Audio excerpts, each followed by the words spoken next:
Hey everyone, welcome to this about channel. Thank you for tuning in. Thank you for subscribing. Put the post notification on for you to be notified every time I post a video. According to AMP on their Twitter page, they have made a difficult decision to close the AMP and the app will be down by October 31st. Now, it was a good run with AMP, but QueenRadio was there. So you'll give me a decision where should Nicki Minaj take QueenRadio.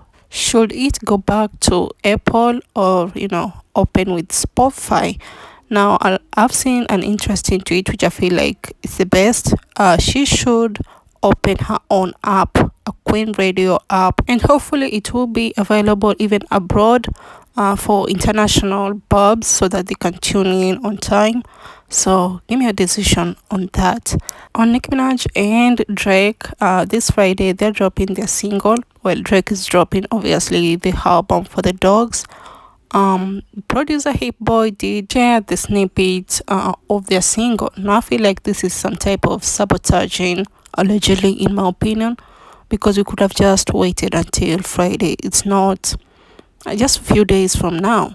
There was no need for him to share the snippet, no shade, even though we all want it. Now there's this record that is going around, namely Woo, Drake featuring Nicki Minaj and 21 Savage. This did happen nearly a month ago, so I'm hoping that it's only Drake and Nicki Minaj, no shade to 21 Savage. Anyway, so you give me opinion on the album. On CardiB, she is out here ranting. She claims that she comes in with receipts that have dates and they are years old receipts. So we better leave her alone before she starts exposing, aka allegedly people like Nicki Minaj, because she's the only threat in CardiB's career. No shade to CardiB. Now, with my opinion, I feel like CardiB should be dropping these receipts with dates and all that. No shade. I want to see what she has. So anyway, moving on to her husband. She'll be dropping the album and they have another feature called Freaky. And there's Chloe. Hopefully she charts. We all know right now that, Offset cannot chart on her own. So I don't know about these singles, that the solo singles.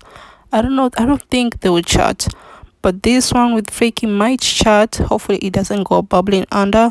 It might chart. With Future didn't even help Chloe. So I don't know if it might chart. It might not chart. As for the rest, we'll see about that. But with CardiB, obviously Offset wants to go back to the chart. That's the main reason why they're having a second collaboration. Whether it was there before or it wasn't there before, that's the main reason why Offset wants to go back to Billboard Hot 100. On Doja Cat, Poor Thing debuted at number 4. Now Billboard staffers believe Doja Cat's lack of a #1 debut album does not deny her of superstar status in the music industry. What a shame. We should all fast and pray for Doja Cat at least to have a #1 album in the future. The double standards is crazy. I agree with that. When Nicki did with Queen album over 185,000 sales, mind you, her bundles were never counted. It could have even been more sales in the first week. Articles were out here claiming Nicki Minaj's superstar stadium is falling off. Will she ever produce another #1 album? Well, but as for Katy Perry, I swear I never saw anything, but the Katy Perry fans believe she was attacked too, so I want to believe the same thing. So with these new girls, the new girls, sympathy articles are a lot out even here. Though he's in prison, congrats to Tory Lanez. The Color Violet has now surpassed 500 million streams on Spotify. It is his most streamed solo songs. Tory Lanez with the music, even if it charts for 1 week, 2 weeks, re-enters, he has a genuine fan base, no shade. So Drake is out here joking about retirement while he is on tour with 21 Savage. And I believe, yeah, he needs to leave. But again, I double check. He did sign over 500 million contract less than 2 to 3 years ago. No wonder his albums are dropping after a few months to leave the contract. Now he's a pop star these days. I don't know about rapping, but if he thinks he's joking out here, a lot of people feel like, yeah, you need to leave, for sure. Anyway, give me your opinion on Drake. On Mulatto, she is gifted an influencer type of advertisement, just like CardiB with Walmart. And people think this is a big deal for her. I am not shocked. I mean, the labels need to be paid. Recently, you borrowed money for all your singles and they all flopped. Not only the label need to recoup what they're investing in your singles and they're flopping, I blame CardiB because she's the one who is encouraging all these influencers type to go to rappers now who claim they're bigger and they're now idol turn rivalry with the Nicki Minaj. So give me your opinion on that. But this is such a disaster in my opinion. On Sexy Red for liking Donald Trump, she claims at first I don't think people was effing with him, like they thought he was racist, saying little ish, and now against women. But once he started getting black people out of jail and giving people their free money, oh baby, we love Trump. We need him back in office now. She is facing a lot of backlash, obviously, for liking Trump.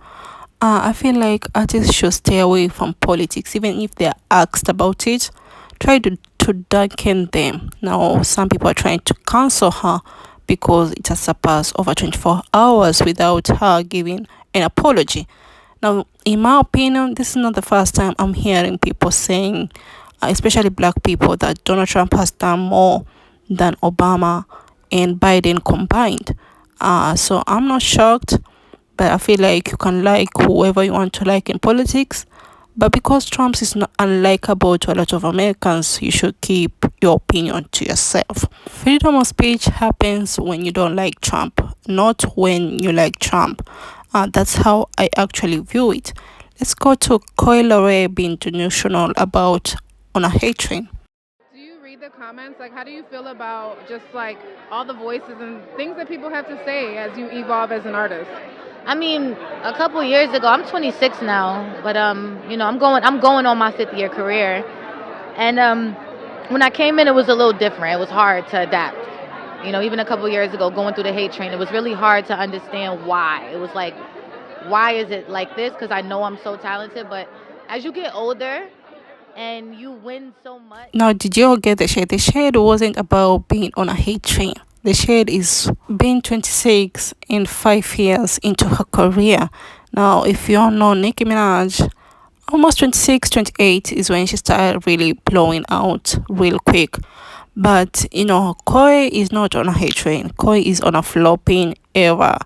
As usual from her first album and all her EPs, no shade to her. Lastly, on FloMilli, now we all know that a lot of people always claim that FloMilli would have blown up like Aspas, but because of the skin tone and how the entertainment industry degrades dark women, which is true. FloMilli is way more talented than Ice Spice or any other light skin B-word out here, but she claims she does not want to be or feel insecure about her skin tone, which she has all the rights to feel.